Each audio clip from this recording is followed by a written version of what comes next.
Good morning बच्चों। कैसे हो बच्चों आप लोग? बच्चों, आज हम हिंदी विषय का काव्य भाग का पाठ पाठ 5 कवि विष्णु खरे की लिखी हुई कविता सत्य का दूसरा काव्यांश पढ़ेंगे कि दूसरे काव्यांश में कवि ने क्या बताया है। इसके पहले वाले वीडियो में बच्चों मैंने आपको सत्य के बारे में बताया था। अब दूसरा काव्यांश कैसा है, किस प्रकार का है, इसमें कवि ने क्या बताया है, चलिए आइए हम इसे पढ़ें। काव्यांश इस प्रकार है बच्चों। कभी दिखता है सत्य और कभी ओझल हो जाता है और हम कहते रह जाते हैं कि रुको यह हम हैं। जैसे धर्मराज के बार बार दुहाई देने पर कि ठहरिए स्वामी विदुर, यह मैं हूँ आपका सेवक कुंती नंदन युधिष्ठिर, वे नहीं ठिठकते। तो बच्चों, इसमें कवि ने सत्य के बारे में बताया है। बच्चों, सबसे पहले संकेत बिंदु लिखते हैं, फिर संदर्भ लिखते हैं, फिर प्रसंग लिखते हैं, फिर व्याख्या लिखते हैं, फिर विशेष लिखते हैं। तो सबसे पहले बच्चों संदर्भ के विषय में जानेंगे। प्रस्तुत काव्यांश हमारी पाठ्य पुस्तक अंतरा भाग 2 में संकलित कविता सत्य से उद्धृत है। इसके रचिता प्रसिद्ध कवि विष्णु खरे हैं। तो बच्चों, ये क्या था? संदर्भ। आइए प्रसंग के विषय में जानते हैं। प्रसंग क्या है? प्रसंग में कवि ने यह बताया है कि वर्तमान युग में सत्य पलायन कर रहा है। कहने का तात्पर्य क्या है? आज जो युग चल रहा है उसमें सत्य धीरे धीरे खत्म होता जा रहा है, समाप्त होता जा रहा है, अपना जगह बदल रहा है। हर जगह असत्य ही दिखलाई पड़ रहा है। चारों तरफ असत्य ही दिखाई पड़ रहा है। सत्य का पालन करना कठिन हो गया है। कहने का तात्पर्य है सत्य का पालन अब कोई भी नहीं कर पा रहा है। इसको करना सबके लिए मुश्किल और कठिन हो गया है। कवि ने इस कविता में विदुर तथा युधिष्ठिर के माध्यम से इसे दिखाने का प्रयास किया है। कवि ने इस कविता में जो पात्र हैं युधिष्ठिर और युधिष्ठिर, उनके माध्यम से सत्य का दिखाने का प्रयास किया है। बच्चों, व्याख्या इस प्रकार है पूरे काव्यांश की। कवि कहता है कि सत्य सबसे बड़ा तप है।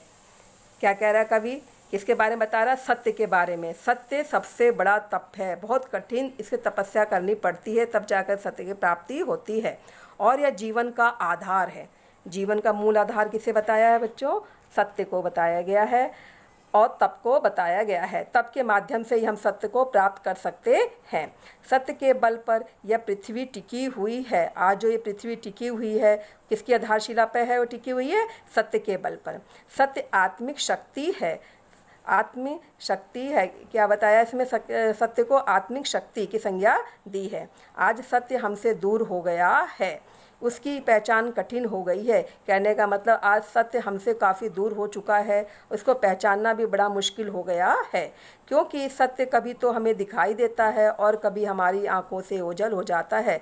कभी कभी हम सत्य को तो देख पाते हैं, समझ पाते हैं, लेकिन कभी कभी उसे देख भी नहीं पाते, वो हमारी आंखों से ओझल हो जाता है।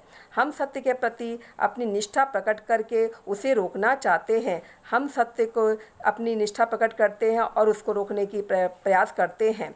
ठीक उसी प्रकार जैसे युधिष्ठिर विदुर को रोकना चाहते हैं। जैसा कि काव्यांश में बताया है कि युधिष्ठिर विदुर को रोकना चाह रहे हैं, लेकिन सत्य विदुर की ही तरह भागा चला जाता है। लेकिन सत्य जैसे विदुर भागते चले आ रहे हैं, वैसे सत्य भी भागता चला जा रहा है, लेकिन सत्य विदुर की ही तरह ही भागा चला जा रहा है। सत्य किसी निष्ठावान की पुकार सुनकर भी नहीं रुकता। कहने का मतलब है सत्य की संज्ञा किससे बताई गई है? युधिष्ठिर से। तो किसी निष्ठावान की पुकार सुनकर भी सत्य नहीं रुक रहा है। उसका रुकना तो दूर, वह किसी को देखकर ठिठकना भी नहीं है, वो ठिठकता भी नहीं है। मतलब वह बिल्कुल भी इस पर ध्यान नहीं दे रहा है, वो रुकना बिल्कुल नहीं चाहता है। सत्य का मान न होने के कारण वह अपेक्षित होकर हमसे दूर चला गया है। सत्य का मान न होने कारण वो हमसे कहीं दूर चला गया है। कभी कभी वो हमारे सामने आता है, हम हमें वह दिखाई पड़ता है। कभी कभी तो हमें दिखाई देता है, लेकिन कभी कभी वह दिखाई हमें नहीं पड़ता है, किंतु वह हमारी नज़रों से दूर चला जाता है, फिर हम उसे देख भी नहीं पाते, वह हमारी नज़रों से ओझल हो जाता है। सत्य का दूर चले जाना मानवता के हित में नहीं है। अगर सत्य मनुष्य के अंदर नहीं रहेगा तो वह उसके हित में नहीं है। सत्य असमंजस की स्थिति में है, मतलब वह एक समान स्थिति में नहीं है, असमंजस है उसके अंदर कि क्या करे क्या नहीं करे। वह मानवता से दूर भी नहीं जा पाता और उसके पास रह भी नहीं पाता। वह मनुष्य से दूर भी नहीं जाना चाहता और उसके पास भी नहीं रहना चाहता। बार बार हमारे निष्ठावान होने का विश्वास दिलाने पर भी उसे विश्वास नहीं होता है।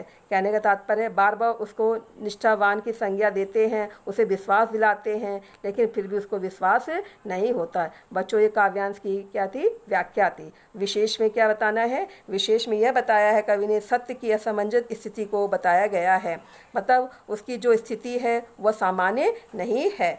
और दूसरा क्या बताया कवि ने इसमें साहित्यिक खड़ी बोली का प्रयोग किया है। तीसरा बच्चों, महाभारत के ये युधिष्ठिर और विदुर का संवाद इसमें प्रस्तुत किया गया है। कवि ने इस घटना के उदाहरण के माध्यम से यह वर्णना की है कि विदुर व युधिष्ठिर दोनों धर्मराज के अंश से पैदा हुए हैं और दोनों ही सत्य की उपासना करते हैं। अगला पॉइंट है बच्चों, कविता का यह संदेश है कि सत्य को सत्यवादी ही पहचान सकता है। तो इसमें सत्यवादी कौन है? युधिष्ठिर जी हैं। सत्य तक पहुंचना कठिन है। इस सत्य की प्रामाणिकता युधिष्ठिर के अकेले ही विदुर के पीछे भागने से ही पता चल रहा है। तो इस प्रकार बच्चों यह विशेषता और यह काव्यांश की सप्रसंग व्याख्या थी। धन्यवाद बच्चों।